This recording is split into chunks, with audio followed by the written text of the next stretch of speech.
Misran gelap mata lihat Ritamah ganti baju, kronologi pembunuhan terkuak.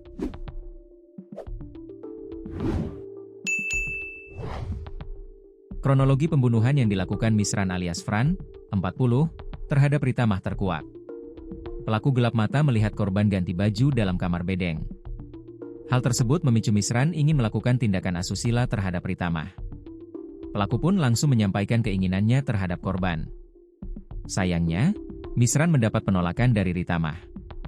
Rupanya penolakan tersebut menjadi pemicu aksi pembunuhan yang dilakukan Misran. Dikutip dari sripoku.com, peristiwa berdarah itu terjadi pada Selasa malam, 29 Juli 2025, di satu bedeng di kebun karet Dusun Vesuban, Desa Batu Putih, Kecamatan Batu Raja Barat, Kabupaten Oku. Misran mengaku awalnya mendatangi bedeng tempat korban Ritamah menginap.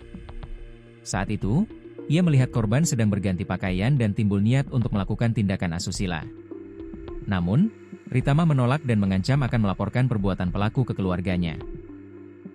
Tak terima dengan ancaman tersebut, pelaku pulang dan kemudian kembali ke bedeng korban sambil membawa parang.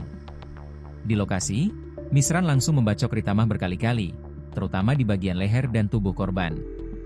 Aksi sadis Misran itu ternyata disaksikan oleh Evelyn alias Lin yang berada di sekitar lokasi. Pelaku yang mengetahui keberadaan saksi langsung mengejar Lin dan membacoknya pula. Beruntung, Lin berhasil melarikan diri dan meminta pertolongan warga meski mengalami luka serius di bagian leher hingga telinga. Sementara Ritamah yang terluka parah sempat melarikan diri ke arah hutan, namun ditemukan warga dalam kondisi sudah tidak bernyawa sekitar 20 meter dari lokasi kejadian. Setelah melakukan pembunuhan dan percobaan pembunuhan, Misran melarikan diri ke hutan selama 3 hari dan kemudian menuju Palembang selama 2 hari. Penangkapan dilakukan oleh tim gabungan Polres Oku bersama Polsek Batu Raja Barat dan Polsek Batu Raja Timur, saat pelaku hendak menumpangi mobil menuju Oku Selatan. Polisi yang telah mengantongi informasi keberadaan tersangka segera melakukan penangkapan tanpa perlawanan.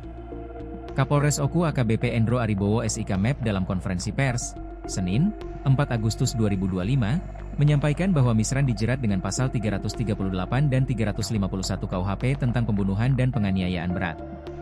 Kami masih melakukan pendalaman untuk mengetahui apakah ada motif lain dan kemungkinan pelaku terlibat dalam kasus lainnya, tutup AKBP Endro.